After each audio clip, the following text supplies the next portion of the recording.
A medida que la tecnología y los métodos de investigación han avanzado, nuestra comprensión de las culturas que habitaron Norteamérica antes de la llegada de Colón ha cambiado radicalmente.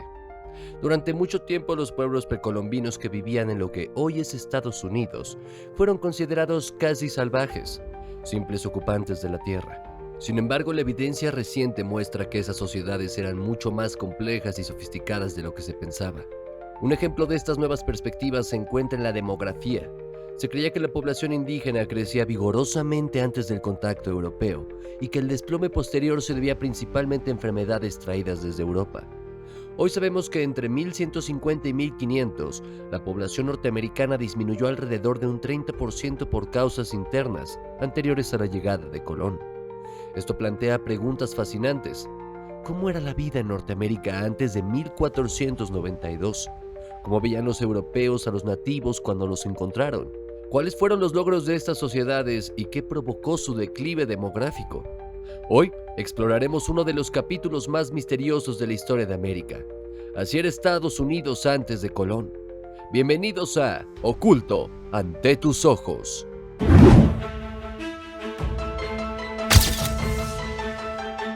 La mirada europea sobre los nativos.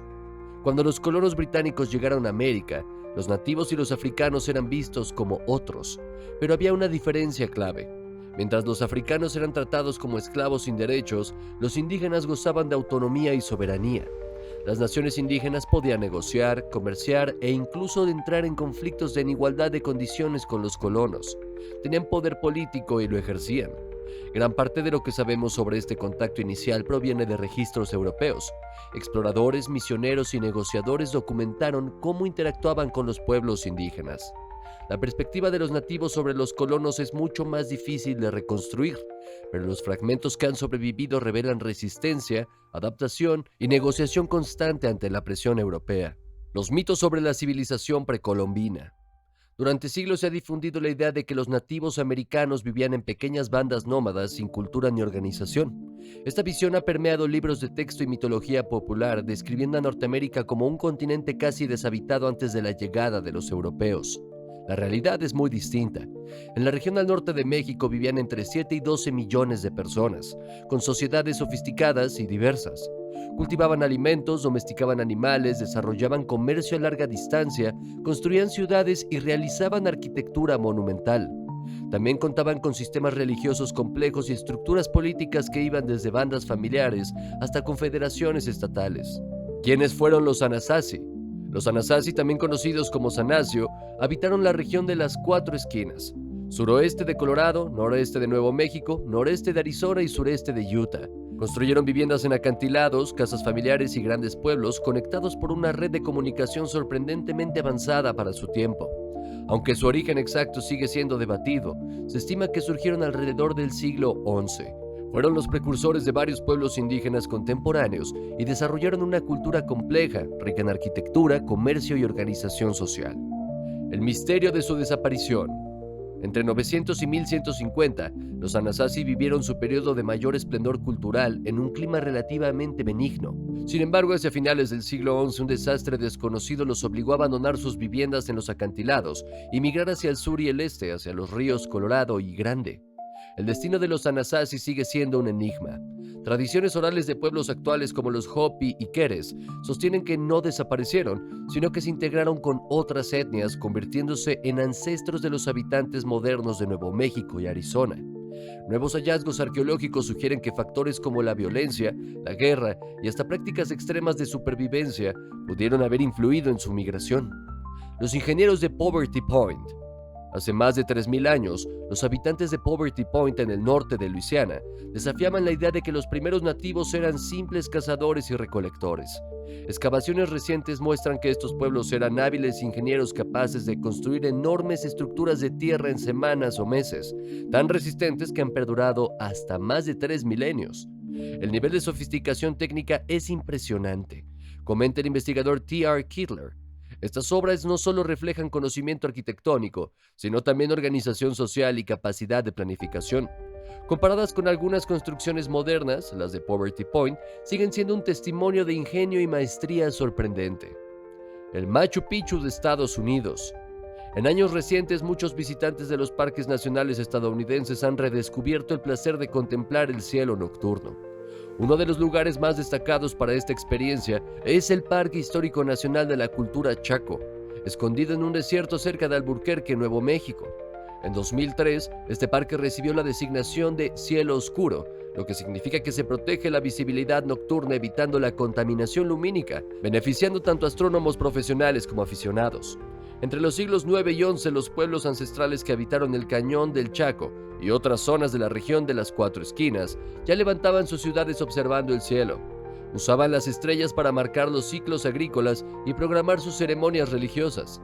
Por su excelente visibilidad y su relación con los fenómenos celestes, el parque ha sido apodado el Machu Picchu de Estados Unidos. Al iniciar los programas de astronomía, mostramos cómo los antiguos pueblos integraban la observación del cielo en su vida cotidiana. Muchas estructuras siguen patrones vinculados a solsticios y equinoccios, comenta G.B. Cornucopia, guardaparques e intérprete de la cultura chaqueña.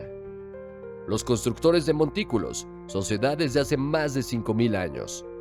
A lo largo de más de 5 milenios, numerosas culturas precolombinas en Norteamérica construyeron montículos de tierra que hoy permiten rastrear su nivel de organización social y política. Estos constructores de montículos habitaron el valle del río Ohio, los Grandes Lagos, Florida y el valle del río de Mississippi, con montículos periféricos en Carolina del Norte y Carolina del Sur. Watson Break en Luisiana, construido alrededor del 3500 a.C., es el complejo de montículos más antiguo conocido en Norteamérica. En el Valle Bajo del Mississippi se han identificado 11 complejos de este tipo, que revelan sociedades jerárquicas capaces de coordinar a miles de trabajadores. Estos movilizaban tierra a largas distancias y levantaban montículos en capas sucesivas, siguiendo las instrucciones de expertos constructores, demostrando una planificación y esfuerzo colectivo extraordinarios. Poverty Point, un centro ceremonial de hace 3.400 años. Hace más de 3 milenios, Poverty Point en Luisiana funcionaba como un núcleo ceremonial que podía albergar a cientos o incluso miles de personas. También fue un centro comercial sin paralelo en la Norteamérica de aquel tiempo. Aunque no dejaron registros escritos, los arqueólogos han podido reconstruir parte de su vida cotidiana gracias a los materiales que preservaron y los que no, como restos de cultivos y entierros. A diferencia de otros sitios del sudeste de Estados Unidos, Poverty Point no contenía túmulos funerarios con restos humanos, lo que sugiere que estas construcciones de tierra se destinaban a funciones ceremoniales o comunitarias. La dieta de sus habitantes se basaba en recursos silvestres como nueces, uvas, caquis, ciervos y peces, aprovechando la abundancia del valle del Mississippi. Además, el sitio fue un importante nodo comercial. Se transportaron hasta 78 toneladas de piedras y minerales desde distancias de más de 1.200 kilómetros, lo que revela una red de intercambio sorprendentemente extensa para la época. Esta historia es fascinante, y aún queda mucho por contar. Antes de seguir adentrándonos, suscríbete para no perderte ninguno de nuestros viajes y danos like para apoyarnos. Seguimos. ¿Cómo se construyó Poverty Point? Poverty Point no fue erigido de una sola vez, sino que resultado de generaciones de trabajo continuado. Estudios por radiocarbono sugieren que la construcción comenzó alrededor del 1800 a.C. y continuó hasta el 1200 a.C. Antes de levantar los montículos, los trabajadores nivelaron el terreno, rellenaron cárcavas y prepararon una plaza central plana sobre la que se construían las crestas. El material principal fue el loess, un suelo franco y fácil de manipular pero vulnerable a la erosión. Para protegerlo es probable que se usara arcilla como recubrimiento. Los terraplenes se levantaban llenando cestas con 14 a 23 kilogramos de tierra, lo que indica la participación de hombres, mujeres y jóvenes en la construcción. El propósito de Poverty Point.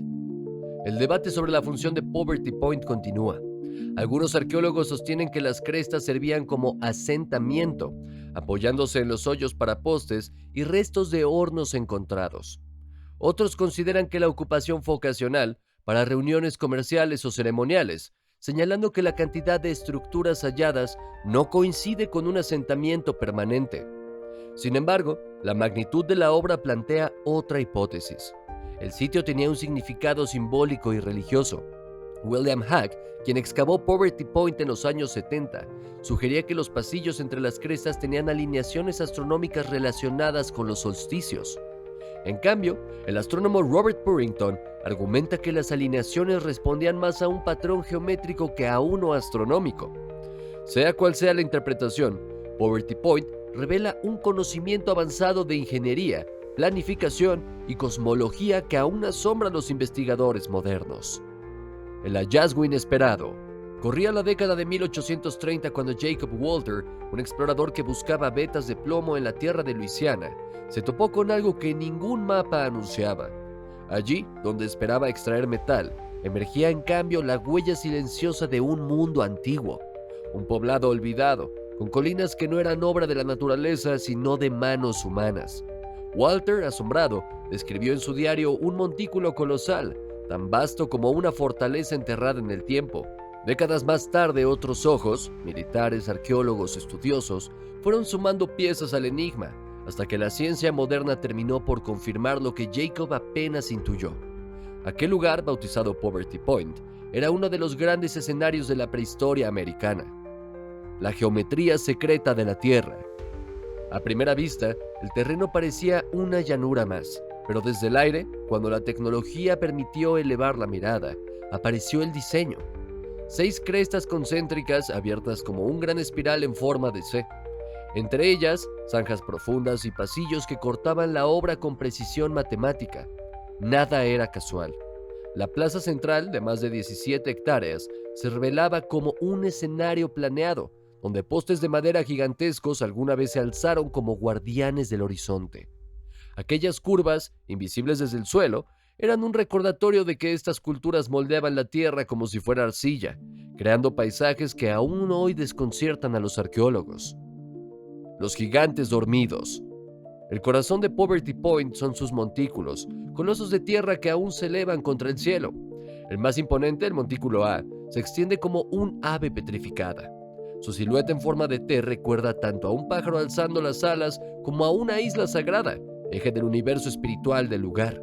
Con más de 200,000 metros cúbicos de volumen, apenas es superado por el Gran Monk's Mound de Cahokia, levantado muchos siglos después. A su lado otros túmulos más pequeños, B, C, D, E y el tardío montículo F, descubierto en 2013. Estos completan el mapa de una ciudad ceremonial que nunca deja de revelar secretos. Los tesoros de arcilla y piedra. Quienes habitaron Poverty Point no solo levantaron montañas, también dejaron huellas diminutas, casi humildes, pero llenas de ingenio. Figurillas de barro cocido endurecidas al fuego servían para cocinar como piedras que retenían el calor. De sus manos surgieron también vasijas, aunque en menor cantidad, pues preferían importar recipientes de esteatita desde tierras lejanas, pruebas de un comercio vasto que enlazaba ríos y montañas. La falta de piedra local obligaba a mantener lazos con pueblos distantes. Por ello, cada hacha, cada punta tallada, habla de viajes y alianzas de un movimiento donde Poverty Point era nodo central. El túmulo de Miamisburg. Muy lejos en Ohio, otro montículo se alza como hermano distante de estos gigantes. En Miamisburg, una colina cónica domina el río Miami, recordando que los pueblos constructores extendieron sus tradiciones por vastas regiones. Con 20 metros de altura y una circunferencia de 240, es el mayor montículo funerario del este estadounidense. Excavaciones del siglo XIX hallaron en su interior esqueletos, cenizas y objetos rituales, pipas, efigies de animales, testimonios de ceremonias perdidas. Hoy, convertido en parque y preservado como un monumento histórico, sigue ofreciendo desde su cima una vista que conecta el pasado con el presente. El hallazgo de Poverty Point. En los albores del siglo XIX, un explorador llamado Jacob Walter creyó estar a punto de encontrar vetas de plomo. En su lugar se topó con algo mucho más insondable, huellas silenciosas de un pueblo perdido. En su diario dejó constancia del asombro, una inmensa estructura de tierra tan vasta que parecía un gigante dormido. Décadas después, otros curiosos, soldados y arqueólogos irían descifrando lentamente el enigma. Cada expedición levantaba un velo. Cada informe añadía piezas a un rompecabezas cuya magnitud aún hoy sobrecoge. Lo que empezó como una nota en un cuaderno terminó convertido en una obsesión científica que sigue viva en pleno siglo XXI. Crestas y plazas. Desde lo alto, Poverty Point revela un secreto invisible para quienes lo recorren a pie. Un patrón geométrico de crestas concéntricas como las ondas que deja una piedra al caer en el agua. 6 círculos abiertos atravesados por pasajes dibujan un espacio que parece diseñado más para el cielo que para la tierra. En su centro, una vasta plaza, aparentemente natural, fue nivelada y modificada con paciencia sobrehumana. Allí postes de madera gigantes se alzaban como marcadores del tiempo y del cosmos. Lo que para la vista terrenal es simple tierra removida, desde el aire se transforma en arquitectura de lo sagrado. Los montículos. Entre todas las formas que componen Poverty Point, son los montículos los que más imponen. El mayor, conocido como Montículo A, se yergue con la solemnidad de una isla terrestre. Visto desde arriba, adopta la silueta de un pájaro extendiendo sus alas, como si deseara volar hacia el infinito. Con sus dimensiones colosales, rivaliza con las grandes construcciones de culturas posteriores. Otros montículos, más pequeños pero no menos enigmáticos, fueron surgiendo con el paso de los siglos. El último de ellos, descubierto apenas en 2013, confirma que aquella comunidad mantuvo vivo el impulso constructivo hasta el final de su existencia. Los objetos de un mundo extinguido. El pueblo que habitó Poverty Point no solo moldeaba la tierra, también creaba pequeños talismanes de arcilla cocida. Estos objetos, al calentarse, servían para cocinar, pero su extraña variedad de formas despierta la sospecha de que quizás guardaban también un sentido ritual. La cerámica local era escasa. En cambio, llegaban recipientes de piedra desde regiones lejanas, prueba de un comercio vasto que unía ríos y montañas. En las crestas, entre restos de talleres líticos, se adivina una vida diaria tejida de fuego, intercambio y memoria. Cada fragmento rescatado es un eco que resiste el silencio de los siglos. El túmulo de Miamisburg. Lejos de Luisiana, en Ohio, se alza otra mole de tierra. El montículo de Miamisburg, cónico, solemne, vigilante del río Miami. Es el mayor túmulo funerario del este norteamericano. Bajo su cuerpo de arcilla y carbón, excavaciones del siglo XIX encontraron esqueletos y objetos ceremoniales que parecían guardar un pacto con el más allá. A lo largo del tiempo pasó de ser un monumento indígena a parque público, y hoy una escalera lleva hasta su cima. Desde allí la vista se abre sobre Dayton, recordando que lo que para nosotros es paisaje fue alguna vez un territorio sagrado. La red Hopewell. Más allá de montículos aislados, floreció una red inmensa. La cultura Hopewell no fue un solo pueblo, sino una constelación de comunidades dispersas que, sin embargo, compartían rutas, ideas y símbolos. Los ríos eran sus arterias y a través de ellos viajaban conchas, obsidianas, cobre y creencias. Desde los grandes lagos hasta la Florida, su influencia se extendió como una marea silenciosa. En su apogeo, Hopewell fue menos una nación y más un tejido, un sistema de intercambio donde los objetos eran también mensajes y las ceremonias puntos de encuentros entre mundos. Tierras sagradas. Las obras monumentales de Hopewell, declaradas Patrimonio de la Humanidad en 2023, muestran hasta dónde llegó su genio colectivo. Enormes figuras geométricas de tierra extendidas a lo largo de Ohio dibujan cuadrados, círculos y octágonos a escala sobrehumana. Aunque siglos de agricultura borraron parte de su esplendor, lo que permanece es suficiente para sobrecoger. Estos espacios no eran simples recintos, eran calendarios cósmicos, escenarios de rituales donde lo humano y celeste se tocaban. Hoy, bajo el cuidado del Servicio de Parques Nacionales, continúan siendo altares de tierra en los que el tiempo parece detenerse. La astronomía de los antiguos. Algunos arqueólogos creen que estos recintos no eran solo templos, sino observatorios de precisión. Sus alineaciones marcan salidas y puestas del sol, conjunciones lunares y tal vez eclipses. Imaginar a cientos de personas reunidas en festines ceremoniales, mientras el cielo confirmaba con su danza los cálculos de sus sabios, es pensar en sociedades que encontraron en los astros la justificación de su poder. El conocimiento celeste era secreto, y quien lo dominaba lo usaba como herramienta política y espiritual. El esplendor de Hopewell pudo haber nacido en parte de esa carrera por dominar el lenguaje del firmamento. Hopton Works. Entre los enclaves más singulares está Hopton Works, junto al río Scioto. Allí un gran rectángulo se combina con un círculo en una disposición poco común. Los primeros arqueólogos que lo describieron en el siglo XIX pensaron que se trataba de una fortificación. Hoy sabemos que aquello no eran muros defensivos, sino símbolos trazados a una escala colosal. El círculo y el cuadrado, unidos y separados, parecen reflejar un diálogo eterno entre lo humano y lo divino. No es piedra, no es metal, es tierra moldeada con paciencia infinita, destinada a perdurar más allá de quienes la levantaron. El colapso de los pueblos. Pero todo esplendor conoce su ocaso. Investigaciones recientes han revelado un misterio inquietante. Hacia el año 1150 de nuestra era, las poblaciones indígenas de Norteamérica comenzaron a declinar. En apenas 3 siglos desapareció un tercio de sus habitantes. Sequías, guerras, epidemias locales y hambrunas pudieron ser la causa. Cuando los europeos llegaron, el terreno demográfico ya estaba erosionado. Las nuevas enfermedades terminaron de arrasar lo que quedaba, en una catástrofe que alcanzó proporciones mundiales. Hasta un 10% de la población del planeta sucumbió a consecuencia del contacto. El último espejo. ¿Cuántos eran? Nadie lo sabe con certeza. Pero las estimaciones sugieren que antes de Colón, en el continente americano vivían más de 60 millones de almas. Ciudades, imperios, rutas y creencias se extendían en paralelo al viejo mundo. La irrupción de 1492 quebró ese equilibrio. Viruela, malaria, sarampión y tifus se convirtieron en heraldos de la devastación. Lo que había sido un continente vibrante quedó reducido a ruinas y recuerdos. Hoy, al contemplar esos montículos de tierra, comprendemos que no son meros restos arqueológicos. Son monumentos a civilizaciones que amaron, comerciaron, construyeron y miraron el cielo mucho antes de que Europa siquiera pensara en ellos. Si te ha gustado este video, déjanos un like y síguenos para apoyarnos. Te esperamos en el próximo video de Oculto ante tus ojos.